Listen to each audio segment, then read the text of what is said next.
Okay, let's get started. Now we are discuss about the Poetics by Aristotle. Chapter 9 Poetic Truth. Poetry is a form of imitations. Aristotle, however, has already made it clear that this imitations is not a more copying of the external appearance. Poetry doesn't deal with a photographic realism.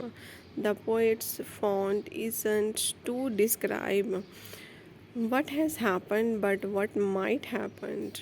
He relates what might happen in a given situations. The law of probability or necessity. The poet deal with what might happen, but this he ought to do according to the law of probability and necessity. He has to present prob- probable incident that they give it a base of proper name chosen for the purpose. Any name that may occur to them instead of writing like the old iambic poet, but it about a particular person in tragedy. However, they still adhere to the historic name, and for his reason, we are not sure as to the probability of that which has not happened.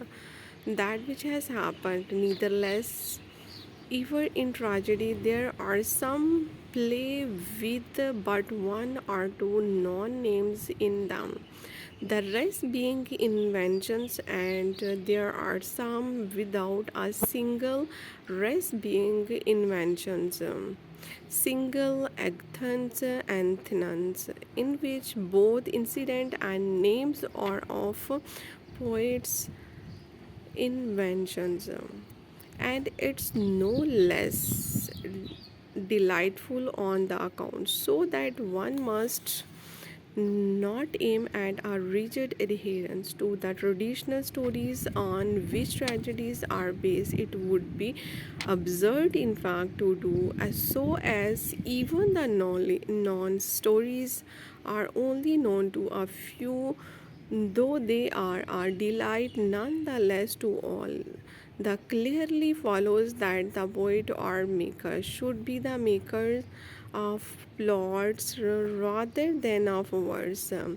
In as much as he is poet by virtue of the imitative element in work and its action that he imitates, and if he should come to take a subject from actual story, he is nonetheless a part of for that, since some historical occurrences may very well be in the probable and possible order of things, and it's in that aspect of them that he is their poet or maker of all plot and actions and episodic are the words. I call a plot episodic when there is neither probability or necessity in the sequence of its episodes. Action of this sort, bad poets construct through their own fault, and good goes once on account of the play. His work being for public performance, a good poet often stretches out of plot beyond its capabilities and is thus obliged to twist the sequences of incident. Event is such a way that there appears a logical connection between them.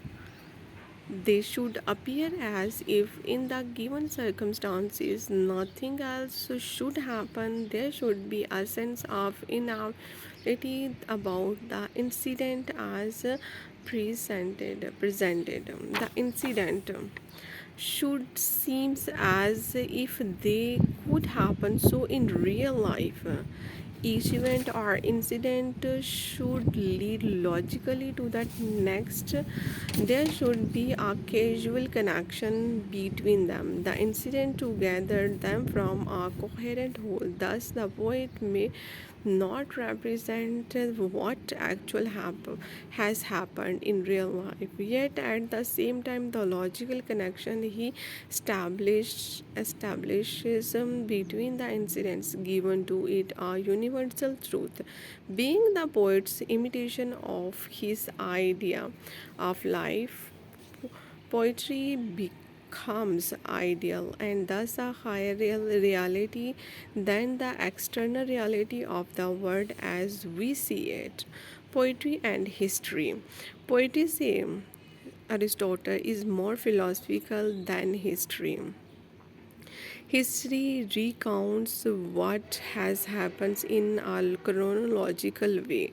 The history isn't concerned with cause and effect. The distinction Aristotle correctly remarks isn't that the poet writes in verse and the story in prose. Even if history is written in verse, so it wouldn't become poetry, for poetry deals with the universe, while history deals with the particular. History tells us what did happen, or poetry tells us with particular tell us what might or must happen.